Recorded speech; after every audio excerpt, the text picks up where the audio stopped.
예, 저번 시간에 말씀드렸듯이 우리가 사는 세상은 성막의 구성처럼 세 부분으로 나눠져 있습니다.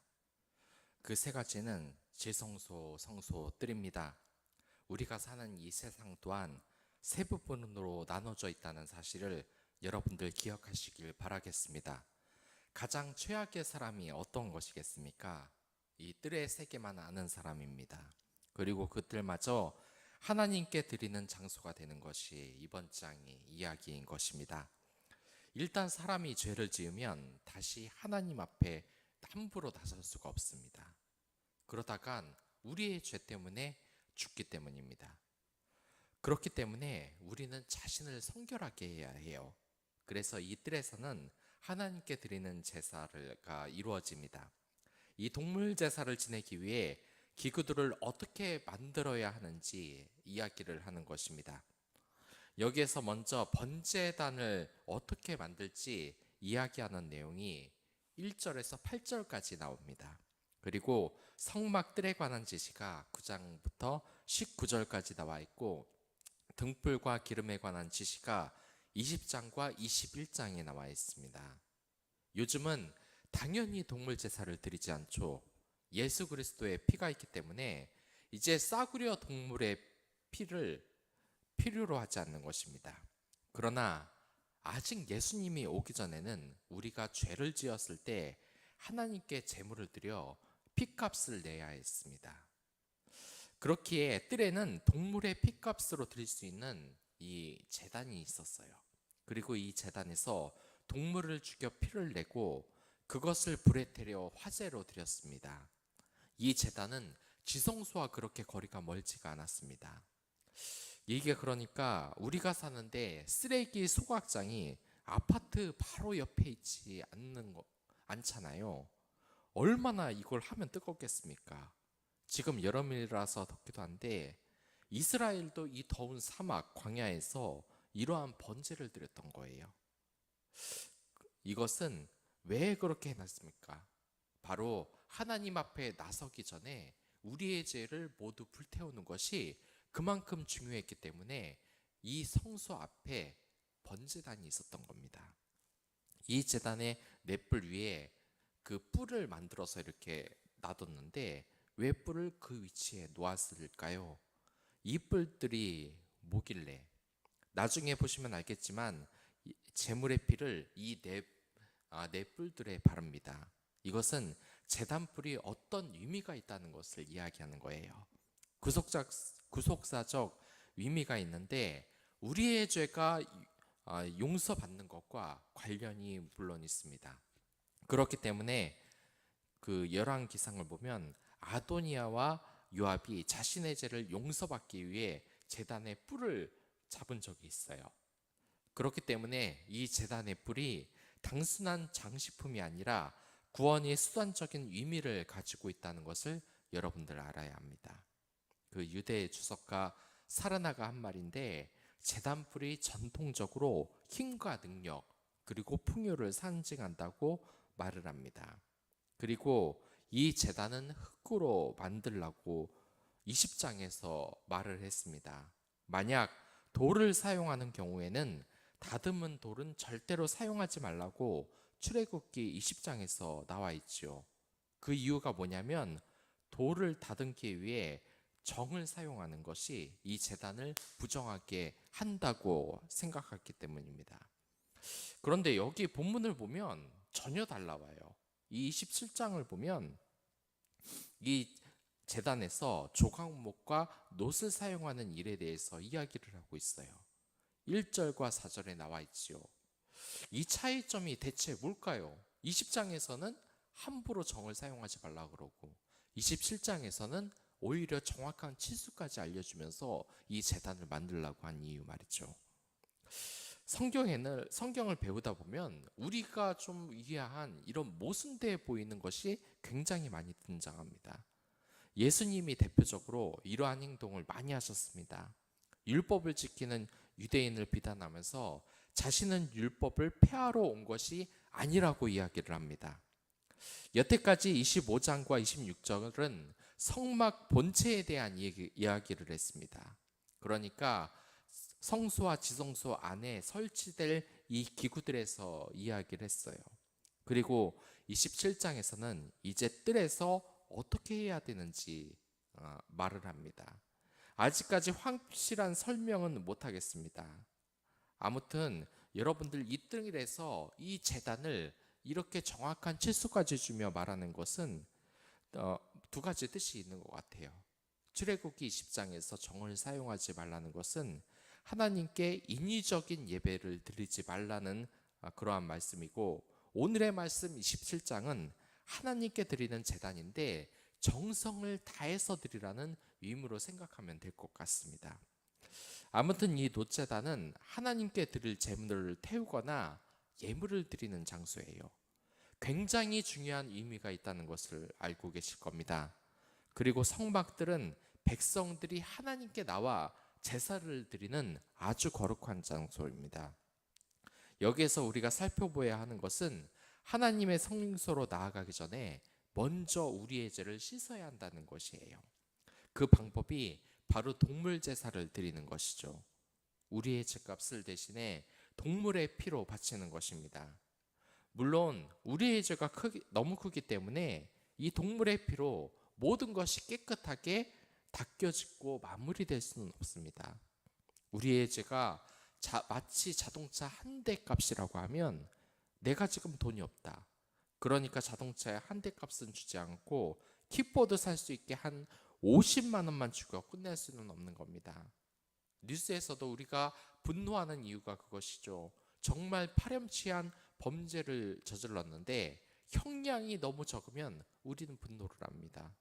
이와 같죠. 우리의 죄가 너무너무나 큰데 그냥 킥보드 하나의 값만 주고 우리의 죄를 용서받을 수는 없는 겁니다. 이 동물 제사가 바로 그런 것이에요. 우리의 죄값을 그냥 일시적으로 씻을 수는 있지만 우리의 죄값이 너무 비싸기 때문에 이 동물의 피로 모든 죄를 깨끗이 용서받는 것은 어림도 없는 일입니다. 그렇기 때문에 이 동물 제사를 구약 시대에는 정말 매일 드려야 했습니다. 정기적으로도 드려야 하고 죄가 있어도 그때그때 드려야 합니다. 정말 번거로운 일이죠. 내가 오늘 일을 하면서 이웃을 화나게 했다. 부정한 일을 했다. 마음으로 안 좋은 생각을 했다. 그러면 그 죄값으로 동물 제사를 드려야 하는 겁니다. 그러나 그럼에도 이 번거로운 일을 하는 이유가 무엇이겠습니까? 제가 아는 어떤 성도는 정말 깔끔을 떱니다. 집이 정말 깔끔하고 먼지 하나 없습니다. 제가 집에 오면 친구라서 기분 나빠할까봐 명령하는 투로 말은 안 합니다. 하지만 그 친구가 저에게 바라는 것이 있어요. 집에 오자마자 발을 닦았으면 좋겠다는 겁니다. 이 말을 들어보면 어디에서 들어본 말 같지 않습니까? 모세가 하나님을 만났을 때 하나님이 뭐라고 말씀을 하셨습니까? 신발을 벗으라고 했습니다. 이 신발에는 더러운 것이 묻어있기 때문이죠. 하나님은 선하시고 악하고 더러운 것이 전혀 없기 때문에 선만 있으신 분이기 때문에 더러운 신발을 신고 하나님을 만날 수 없는 뜻이라는 겁니다. 이 성막도 마찬가지입니다. 우리가 죄로 더러운데 하나님께 그냥 더러운 죄로 만나러 갈 수가 없는 것입니다. 하나님의 언약 백성이라면 늘 하나님과 가까워야 하는데 그렇지 않은 모습으로 만날 수 없는 것이에요. 일반적으로 성도들이 난 기도를 안 한다, 응답을 받지 못하기 때문이다 라고 이야기를 합니다. 그렇다면 우선 우리 자신의 모습을 볼 필요가 있습니다. 여러분들이 지금 하나님 앞에 나아갈 만한 상태입니까? 아니면 그렇지가 않습니까? 마음에는 음욕이 불타오르고 이기적인 마음으로 살며 하나님을 전혀 두려워하지 않는 모습이라면 결코 하나님을 만날 수도 그 앞에 나갈 수도 없는 겁니다. 우선 이 제단에 동물 제사로 피려들여서 우리의 죄를 깨끗이 씻고 하나님 앞에 나아가야만 하는 것입니다. 그래서 우리가 주기도문도 그렇고 예배 시작에 묵도를 할 때도 예수님의 이름으로 먼저 우리의 죄를 씻어야 하는 것이에요. 그래서 이 회개기도는 정말 매일 드려야 하는 것입니다. 옛날 이스라엘 백성들은 아직 예수님이 오시지 않았기 때문에 이 회개가 사실 제사가 쉽지가 않았어요. 무슨 죄만 조금만 지었다 하면 맨날 동물을 바쳐서 죽이고 제사를 드렸기 때문입니다. 그에 비해서 우리는 얼마나 쉽습니까? 이제 예수님의 이름으로 용서를 해달라고만 하면 동물 제사와는 비교할 수 없는 완전한 피로 우리의 제사가 완전히 씻겨 내려가는 겁니다. 아무튼 이제 번제단을 만드는데 여러 가지 기구인 통, 부삽, 그리고 갈고리, 불을 옮기는 그릇 등 제작도 지시를 하고 있습니다. 정확히 가이드라인을 우리에게 말씀을 해주시는 거예요. 이 번제단은 놋으로 만들었기 때문에 놋단이라고 불리기도 했습니다. 아무튼 이 단은 하나님께 죄를 용서받기 위한 제사도 드리고 감사를 드리기 위해 예물을 드리기도 하는 곳입니다. 그러니까 하나님과 인간을 연결하는 중개 장소인 셈입니다. 그리고 이 단에 드려지는 제물은 예수 그리스도를 예시하는 것, 이제 여러분들 모두 아실 것입니다. 예수님께서는 흠이 없으시고 순전한 모습으로 그저 모든 인간의 죄를 문제를 해결하시기 위해 자신을 산 제물로 바치셨습니다. 예수님의 피는 동물의 피와 비교할 수가 없는 하나님의 피입니다. 얼마나 거룩하고 값어치가 대단하겠습니까? 이 값어치가 얼마나 큰지 인간의 모든 죄가 그 순간에 모두 씻겨나갈 정도로 어마어마한 가치를 가지고 있는 것입니다. 그렇기 때문에 예수님의 희생으로 우리는 다른 제물을 바칠 필요가 없어졌어요. 우리가 회개하면 우리의 죄가 영원히 용서를 받는 것입니다. 그러한 것이 바로 예수님에 대한 믿음이라는 것입니다. 우리 주위에 아직 예수님을 믿지 않아 구원받지 못하는 영혼이 얼마나 많습니까? 그들이 예수님을 영접할 수 있도록 더욱더 기도해 주십시오. 여러분들의 기도가 더 많은 영혼을 살릴 수 있습니다. 누구는 말합니다. 다른 시인에게도 구원이 있다고 말을 해요. 이 시대도 지금 그렇습니다. 그러나 여러분들, 그러한 신은 전혀 신다운 모습을 가지지 못했어요. 그 제사도 얼마나 저속한지 비인격적으로 사람을 불태워 죽이는 인신 제사가 있었고 음란한 행위로 제사를 드렸습니다. 그러나 하나님의 제사는 우리의 정욕을 위해 더러운 것을 하는 게 아니라 우리가 순전하기를 요구하는 것입니다. 그리고 9절부터 19절까지 성막들을 꾸미는 데 필요한 이 세마포와 그것을 고정하기 위한 56개의 기둥을 또한 이야기합니다.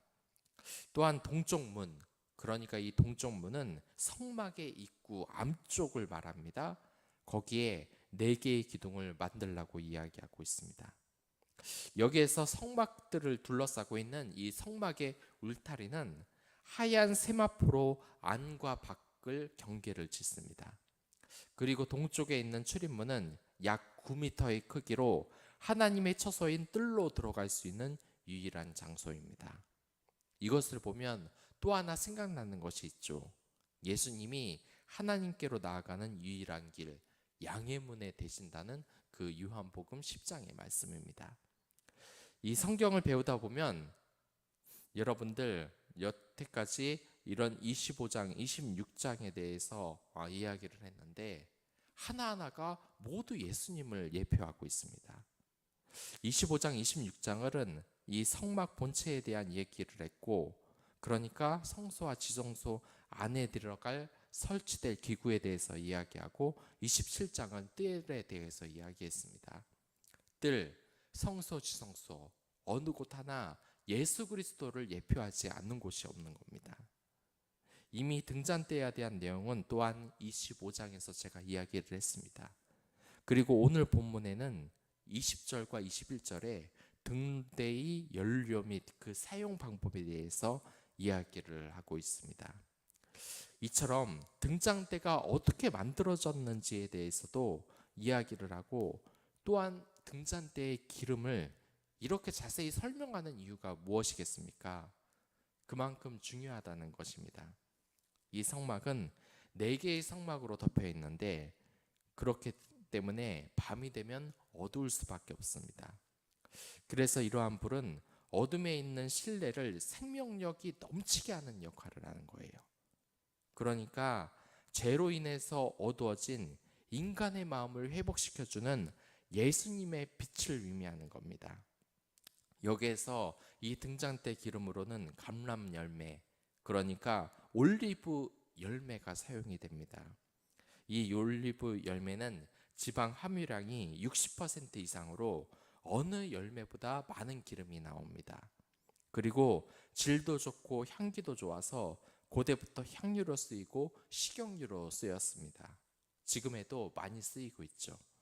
특히 성경에서 이러한 올리브유는 순수한 신앙을 상징을 합니다. 그렇기 때문에 성막 안에서 불빛을 밝힐 수 있는 유일한 기름으로 이야기를 하는 것입니다. 이러한 올리브유의 특징이 바로 예수님의 순결을 의미합니다. 또한 예수님의 빛을 의미하는 것입니다. 올리브유만 쓴다는 것은 오직 우리의 구원과 빛이 예수님밖에 없다는 것을 의미합니다. 그렇기에 우리가 살아가는 것도 오직 예수님만이 그 중심에 있어야 되는 것이에요. 순수하게 예수님만을 생각하고 전해야지 어떠한 불순물도 있어서는 안 되는 것입니다. 우리가 세상을 살다 보면 얼마나 많은 이 불순물이 묻습니까? 그렇기 때문에 하나님께서는 모세에게도 이 신을 벗고 앞으로 나아가라고 하는 것입니다. 여러분들, 이 앞을 보지 못할 뿐만 아니라 말도 하지 못하고 듣지 못하는 헬렌 켈러의 이야기를 많이 들어보셨을 겁니다. 하지만 그녀는 외국어에 능통하고 세계적인 저술가가 되었습니다. 그리고 세계적인 교육가이기도 합니다. 이러한 그녀가 고백하는 내용이 있습니다. 남들은 나의 가는 길이 캄캄한 어둠이라서 생각하겠지만 나는 내 마음속에 신비한 빛을 가지고 살아간다. 믿음이라는 강력한 영적 탐구의 길이 내 길을 비춰온다. 항해자에게 등불이 있습니다. 이 헬렌 켈러에게도 빛이 있었습니다. 그리고 우리에게도 예수 그리스도의 이 불빛이 있습니다. 그 빛이 빛나는 여러분들, 이 빛의 교회로 오시길 바라겠습니다. 우리의 빛 대신 이 예수 그리스도를 의지하며 하루를 살아가길 간절하게 바라고 원합니다. 지금 이 제사를 보시면 알겠지만 얼마나 그 의미가 순수하고 예수 그리스도를 예표하는지 그것을 보면 우리는 감탄을 할 수밖에 없습니다. 여러분들의 지금 이 교회가 어떤 의미인지 대부분 아실 겁니다. 이 교회는 건물을 의미하는 것이 아니라 여러분들 각자가 바로 교회입니다. 이제 세상에 나가면 여러분들은 흩어진 교회가 되는 것입니다. 여러분들의 몸과 마음에는 얼마나 많은 불순물들이 지금 묻어 있습니까? 우리 모두는 이런 불순물을 깨끗이 해야 합니다. 그래야 예수님께서 우리와 함께 하실 수가 있어요. 우리의 사고방식과 생활, 그러한 불순물을 제거하기 위해서는 오늘도 기도로 여러분들의 삶을 나아가길 원합니다. 그리고 늘 아침마다 이 큐티 하나님의 말씀을 묵상하는 여러분들이 되길 바라겠습니다. 그것으로 인하여서 여러분들은 거룩해질 수 있습니다. 마음에 예수님을 모시고 살 수 있습니다. 그렇게 하루를 살아가는 여러분들이 됐으면 좋겠습니다. 그럼 다 같이 기도하도록 하겠습니다.